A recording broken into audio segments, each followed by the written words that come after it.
Sporting greetings to you, sport fans, wherever you are. Good morning and welcome to today's edition of the program, Talk Sport, right here in Nigeria's capital city of Abuja. It's time for us to take a look at happenings in the world of sport.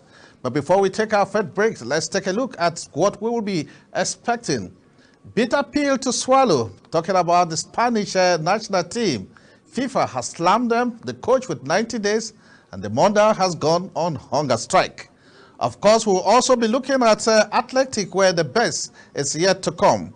And then, of course, the English Premier League, the teams have started struggling, and one team has made a stand known, talking about the English Premier League, with Man City already sitting on top.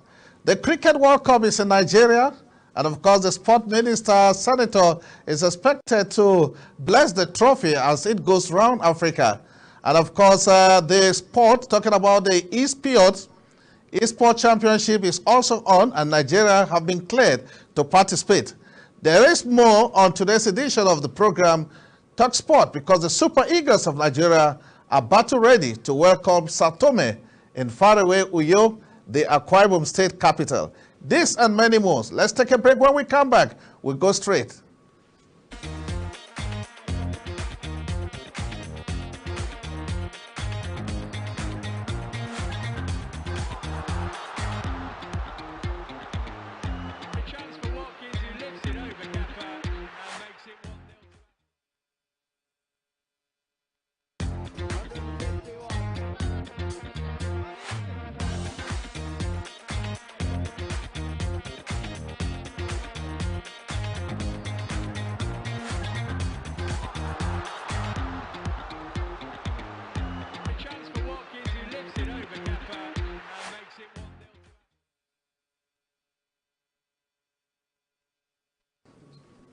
Glad to welcome you back on the program Talk Sport right here on Global TV.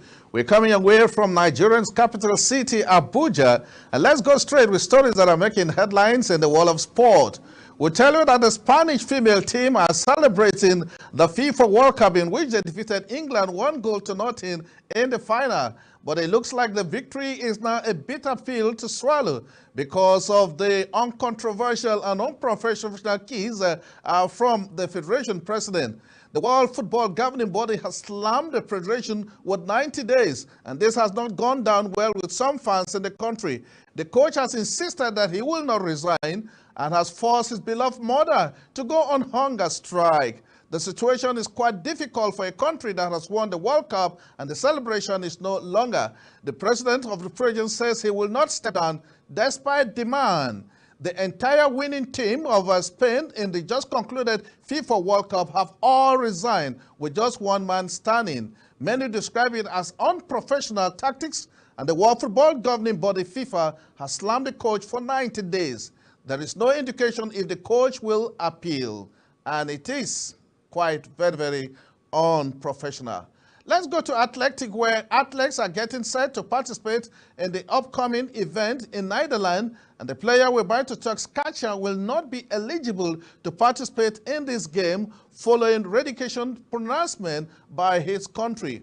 Although he has been preparing for the championship, there are indications that he may not fly the Japan flag in the championship and, of course, Jamaica.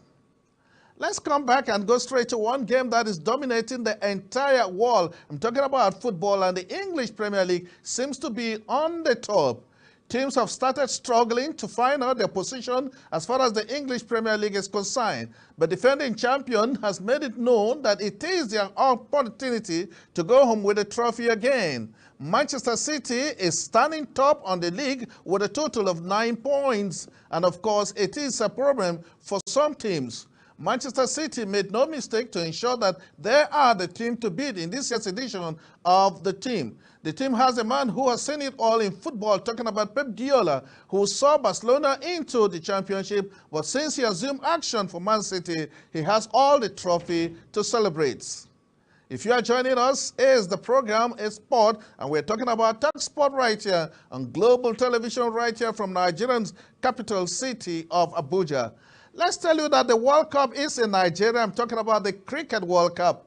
The organizers felt it was good for the Cricket World Cup to visit Africa, and it is in the office of the Honorable Minister of Sport for Nigeria, distinguished Senator John Owan Eno. Report reaching us say he has already given his blessing for the tour to visit some cities in the country. TalkSport met with the president of the Nigeria Cricket Federation, Mr. Uju Parker, who says the touch is expected also to visit other countries in Africa, which include Uganda and South Africa, to create awareness for the championship, which is expected to take place in India much later in the year. Let's take a break. When we come back, we go straight to stories that are making headlines only in the world of sport. Please don't go away.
Glad to welcome you back. If you're just joining us, the program is TalkSport right here on Global TV, coming away from Nigeria's capital city, Abuja.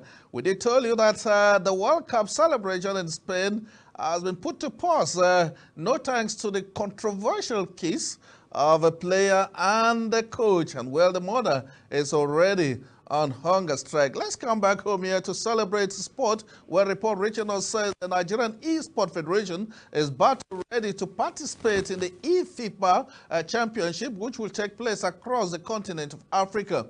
Report reaching us said the Nigeria Basketball Federation has since endorsed the Nigerian Esport Federation and has communicated the organizers.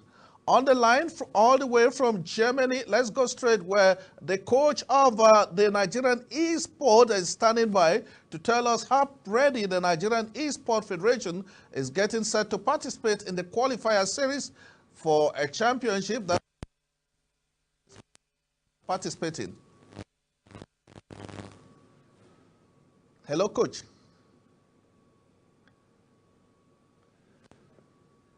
Coach Godin is the coach of the Nigeria female team and male team.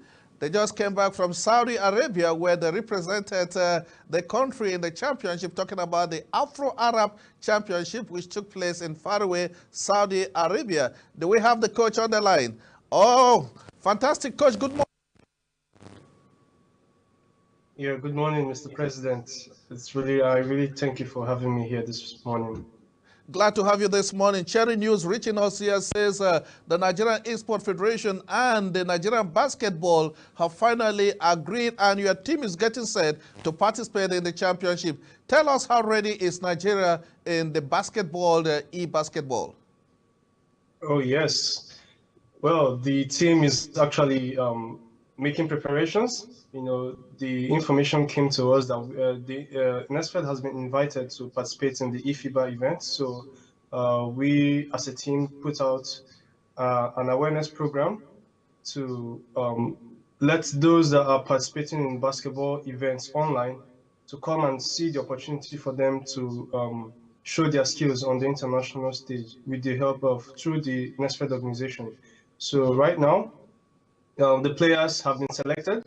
We currently have players that are practicing every day. They train, you know, and they are getting ready because they know that their opponents are not really going to be easy. So we are cooking up tactics, you know, that we are going to use to make sure that we will qualify and create awareness that the NSFED has been putting in a lot of good work to prepare these players. Now let's look at eSport. It seems to be a new game in Nigeria. Talking about the PS, tell us how much preparation and awareness your team is doing to make sure that eSport becomes a household name in Nigeria. Yes, yeah. So in the African space, esports has been thriving and trying to grow. As the reason why esports hasn't been on the level it's supposed to be in Africa is due to the challenges when it comes to electricity, internet connection, and some other little challenges. But as time goes by, things are developing. The servers are getting better. People can be able to manage their time and have access to steady internet and electricity. So I think a lot of people have seen esports as an opportunity to create a source of income for themselves. So we are looking at more awareness, that will create room for more investors to come in and promote the organization. So what we need is more events and more participants to believe that they can use this to take care of themselves and the family they are catering for. Coach Golden, you were in faraway Saudi Arabia where you took part in the Afro-Arab Esport Championship. Coming back home here, how soon can we start having these matches or games across Nigeria to send us much of the awareness and to make this game generally accepted by everybody? What are you doing, and why should you stay in faraway Germany to coach Nigeria? What's the connection? Are there also some challenges? Okay, so there's basically no challenge. All I am doing right now is I've been working with a lot of people, and I've been gathering experience. So what I'm looking at is I'm trying to learn the best way to create sustainable leagues for Nigeria through the NextFed. Despite the challenges we have, we are as we are a continent, we are totally different from the other systems outside Africa. So we need to know how to use what we have, at the current time and make something work. So a lot has been seen and a lot of information has been gathered. So based on the fact that the players have gone to Saudi Arabia to participate, they've seen what it looks like there, and then now the structure that we are going to use to make it work in Nigeria is what we are setting up, so we don't get left behind in any event. So, yeah, final question. I expect, what is the level of readiness for Team Nigeria? Are you participating only boys and girls, or what exactly kind of readiness do we have for Nigeria participation? Okay, so the Nigerian team, well, like I said earlier, this industry, the esports industry, is still growing. Basically, the most appreciated sport in Nigeria is football. So we have a lot of football gamers in Nigeria. Then when it comes to other games, it's actually difficult to find a very good community. But there's a community that's actually chasing or way better than the FIFA community, which is CODM Mobile. So right now, the players are prepared on the level at which they've been exposed to. So while we are trying to bring in more exposure, then they will get back. I mean, Nigerians are really resilient people and they are determined to make change. So far, the opportunity is given to them. So I feel like the esports federation right now has everything it takes, has all it takes to train the players. And I mean, NextFed has a very good team. I am here, likes of other good guys in the organization, in the federation that I have seen. So moving forward with these people that I'm working with, trust me, Nigeria is going to be taking first, second in next five years from now. Just the exposure, that's all they need. Coach Golden, want to say a big thank you to you for giving us first-hand information on the readiness of Team Nigeria as they get set to participate in the eFIBA Championship. I want to say a big thank you to you and to the entire members of the Esports Federation. Thank you very much, Coach Golden, all the way from Germany. Thank you. I really appreciate your time. And All right, big let's ups take a to break. When we come to the Akwa Ibom State capital, where the Super Eagles of Nigeria are expected to take on Sao Tome in what could be described as a winner-take-all situation. We are told that the Super Eagles of Nigeria are expected to report to come on the 4th of next month, and 5 days later, they will take on their visitors. Let's take a break. When we come back, we will land you straight at the Uyo National Township Stadium in faraway Akwa Ibom, South Nigeria. Please don't go away.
Glad to have you back on the program this beautiful day right here in the nation's capital. Is Talk Sport on your #1 station, Global Television, right here in Nigeria's capital city. Let's go straight to Uyo, the Akwa Ibom State capital, where the Super Eagles of Nigeria, 3 times African champions, will be doing everything possible to have a ticket to next year's African Cup of Nations, which will take place in Ivory Coast. Fans of the Super Eagles of Nigeria are still worried why the team failed to qualify in the World Cup, and chief coach of the national team says they are doing everything possible to ensure victory for the Super Eagles of Nigeria are 3 times African champions, and a ticket for them to participate in next year's edition of the African Cup of Nations. It's all they are looking for. The coach has finally invited a total of 24 players, including home-based Super Eagles players that will trim down to the sizable number expected by the Confederation of African Football CAF. Nigeria is battled to take on Sao Tome on the 9th of September, precisely next month, where the 2 teams will meet in Uyo. From the Confederation of African Football team, only 2 teams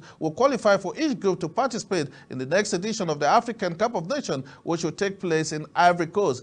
Cameroon are the team that hosted the last edition of the Ivory Coast, but the Teranga Lions of Senegal are the defending champions, having defeated their opponent Egypt in Cameroonian capital city of Yaoundé to be crowned champions of the African Cup of Nations. The entire continent of Africa will have a lot of matches to be decided. But let's take a look at the group. Nigeria is currently topping the group with a total of 12 points. Guinea-Bissau, it's occupying the 2nd place with 10 points, while Nigeria's next opponent, Sao Tome, have just 1 point to show in a total of matches played so far. Sierra Leone will be doing everything possible to ensure a win, keep their hope alive, because only 2 teams from each group would advance to the next, to the qualifiers for the African Cup of Nations. And that's Group A, where you have the Super Eagles of Nigeria, you have Guinea, as well as the Sierra Leone national team and Sao Tome. Let's take you to Group B, still in African CAF Championship. Of course, talking about qualifiers for the African Cup of Nations. Burkina Faso, who were runners-up against Nigeria when South Africa staged the African Cup of Nations 2013. Nigeria defeated Burkina Faso by 1-0 to be crowned champion. Burkina Faso is leading their own group, talking about Group B, with a total of 10 points, and will have a big fight because Cape Verde also have 10 points. You remember Cape Verde? Oh, no thanks to Cape Verde win over the Super Eagles in the race to Qatar 2022 World Cup which just ended. Of course, Togo is also in that group, and of course we have the last team, Lithuania, who are also in the group. There is no hope for the team at the bottom, but of course Egypt is not doing bad. Egypt is occupying its own group. Talking about the Pharaohs of Egypt, they are in that group with a total of 12 points, closely followed by Guinea. Malawi and Ethiopia will have to do all they can to make sure they qualify, because both teams are occupying the third place and the bottom of the group. The team has Egypt with a total of 12 points, and Guinea has a total of 9 points, while 4 points and goes to Malawi and Ethiopia. Talking about teams that are getting set to qualify for the African Cup of Nations. The World Football Governing Body has made it possible, in line with Africa ruling body, to ensure that in the month of September, within September 10, 11, and 12, all matches will be decided. So Africa will have the opportunity of having their best strikers once again coming back home for the best. This is Talk Sports right here, Nigeria's capital city, Abuja. And that's how far we can go on today's edition of the program. But before we go, a look at stories that made headlines in the world of sport. We told you that the Spanish national team victory seems to be a sour bitter to swallow. Nigeria Super Eagles are battle ready to welcome their opponent in Uyo, and the Cricket World Cup is in Abuja. That's a big one for Nigeria. That's the size of today's edition of the program Talk Sport right here on Global TV Abuja. And I am Clint saying, do have a wonderful sporting day ahead of you.